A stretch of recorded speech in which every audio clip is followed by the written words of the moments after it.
नमस्कार। आकाशवाणी जयपुर अजमेर से प्रस्तुत हैं प्रादेशिक समाचार।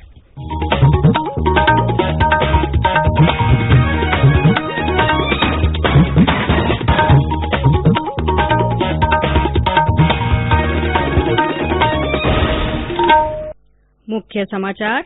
प्रधानमंत्री नरेंद्र मोदी कल वीडियो कॉन्फ्रेंस के जरिए स्वामित्व योजना के अंतर्गत संपत्ति कार्ड वितरण कार्यक्रम का करेंगे शुभारंभ।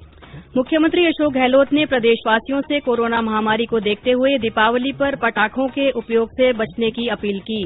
राज्य में आज चौथे और अंतिम चरण के लिए 32 पंचायत समितियों की 897 ग्राम पंचायतों में पंच और सरपंच के लिए डाले जा रहे हैं वोट। और मुख्यमंत्री अशोक गहलोत ने करौली जिले के सपोटरा में पुजारी की हत्या के मामले में दोषियों के खिलाफ सख्त कार्रवाई करने के दिए निर्देश। समाचारों के साथ मैं अल्पना राठौड़। कोविड-19 महामारी के खिलाफ देश एकजुट होकर लड़ रहा है। आप भी हमारे साथ सुरक्षा और बचाव के 3 आसान एहतियाती उपायों का संकल्प लें। मास्क पहनें, 2 गज की दूरी है जरूरी, सुरक्षित दूरी बनाए रखें, हाथ और मुंह साफ रखें। और अब समाचार विस्तार से। प्रधानमंत्री नरेंद्र मोदी ग्रामीण भारत में बदलाव लाने और लाखों लोगों को सशक्त बनाने की स्वामित्व योजना के अंतर्गत संपत्ति कार्ड वितरण का कल वीडियो कॉन्फ्रेंस के माध्यम से शुभारंभ करेंगे।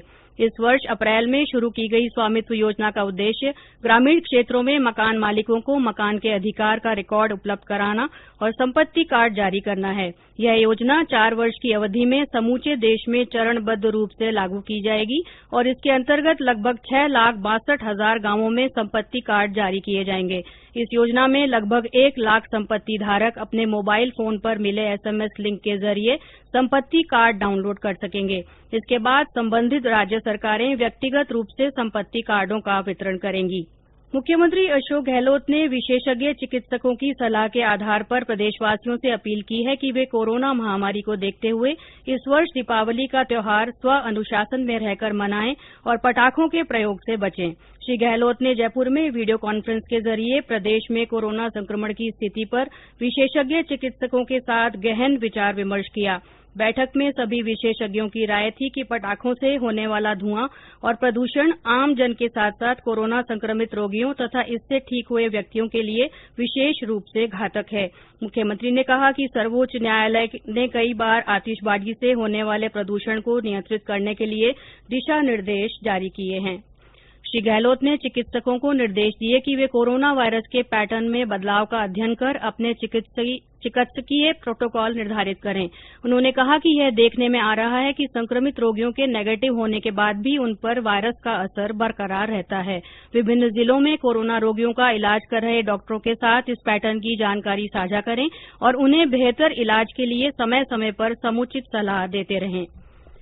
प्रदेश में कोरोना संक्रमितों से ठीक होने की दर में लगातार सुधार हो रहा है। पिछले 24 घंटों में 2,148 लोग संक्रमण से मुक्त हुए हैं। इनको मिलाकर अब तक 1,31,000 से ज्यादा लोग स्वस्थ हो चुके हैं। फिलहाल राज्य में 21,398 सक्रिय मामले बचे हैं। स्वास्थ्य विभाग के अनुसार कल 2,180 नए मामले सामने आए हैं। इनमें सर्वाधिक 399 मामले जयपुर जिले में मिले हैं। इसके अलावा जोधपुर में 393, बीकानेर में 301 तथा अजमेर में 113 लोगों में संक्रमण की पुष्टि हुई है। राज्य में अब तक 1,54,785 संक्रमित मिल चुके हैं। इस बीच कल कोरोना से 16 और लोगों की मृत्यु हो गई। इसके साथ ही इस वायरस से अब तक 1,621 लोगों की मृत्यु हो चुकी है। केंद्र और राज्य सरकार की ओर से कोरोना के विरुद्ध जन आंदोलन चलाकर लोगों को इस महामारी से बचाव के लिए जागरूक किया जा रहा है।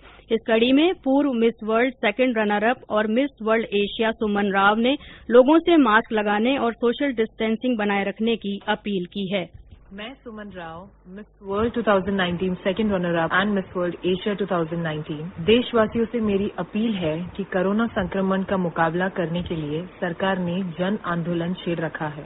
हम सभी को मिलकर इस आंदोलन में पूरा सहयोग देना है। मास्क अच्छे से पहने, बार बार साबुन और पानी से हाथ धोए या हाथों को सैनिटाइज करते रहे, आंख, नाक और मुंह को बार बार न छुए और सोशल डिस्टेंसिंग के साथ ही 2 गज की दूरी बनाए रखें। धन्यवाद। अभियान से जुड़ते हुए अंतर्राष्ट्रीय निशानेबाज अपूर्वी चंदेला ने भी लोगों से कोरोना से बचाव के लिए सतर्कता बरतने की अपील की है। नमस्कार, मैं हूं अपूर्वी चंदेला, भारतीय निशानेबाज। जैसा कि आप सब जानते हैं, हम एक बहुत ही कठिन दौर से गुजर रहे हैं और काफी समय हो चुका है, लेकिन कोरोना वायरस अभी गया नहीं है। तो बहुत ही जरूरी है कि अभी भी हम मास्क पहने रखें और सोशल डिस्टेंसिंग नॉर्म्स का पालन करें। धन्यवाद।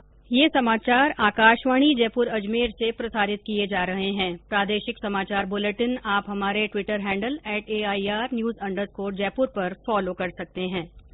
चलो मिलकर एक शुरुआत करें, चलो एक फैसला आज करें, मास्क नहीं तो टोकेंगे, कोरोना को रोकेंगे।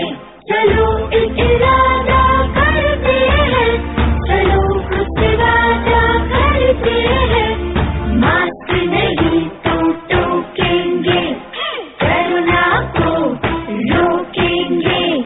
मुख्यमंत्री अशोक गहलोत ने करौली जिले के सपोटरा में एक पुजारी की हत्या के मामले में दोषियों के खिलाफ कड़ी कार्रवाई करने के निर्देश दिए हैं।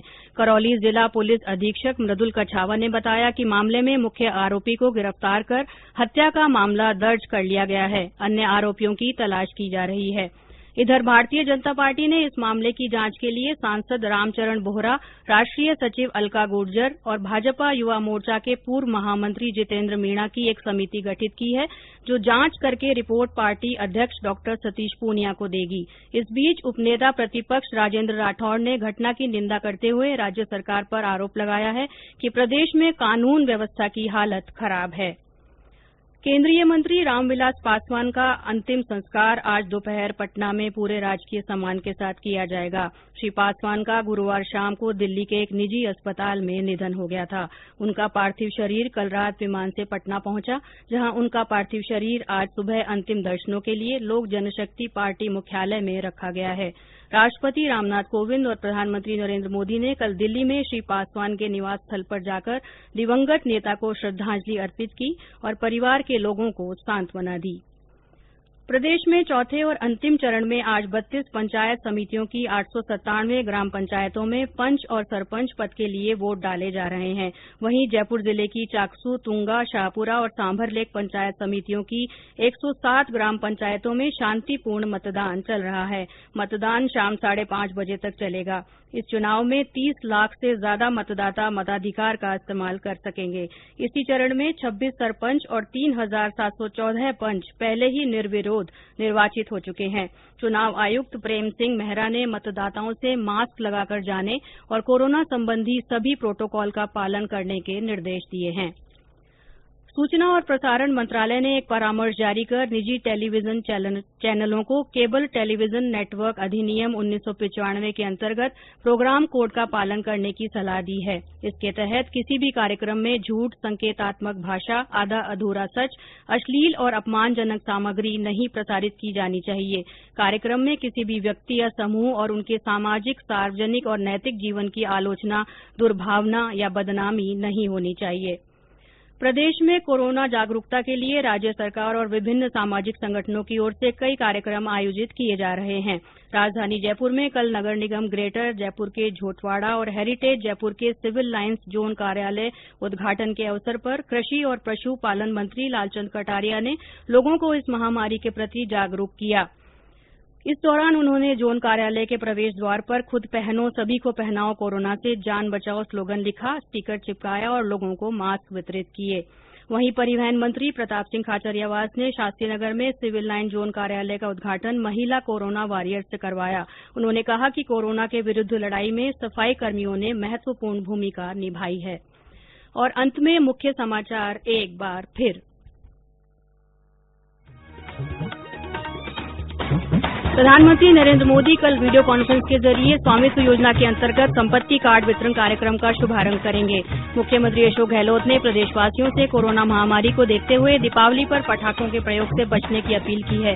राज्य में चौथे और अंतिम चरण के लिए 32 पंचायत समितियों की 897 ग्राम पंचायतों में पंच और सरपंच के लिए वोट डाले जा रहे हैं। और मुख्यमंत्री अशोक गहलोत ने करौली जिले के सपोटरा में पुजारी की हत्या के मामले में दोषियों के खिलाफ सख्त कार्रवाई करने के निर्देश दिए हैं। इसी के साथ प्रादेशिक समाचार बुलेटिन समाप्त हुआ। हमारा अगला बुलेटिन दोपहर 12:30 बजे प्रसारित होगा। नमस्कार।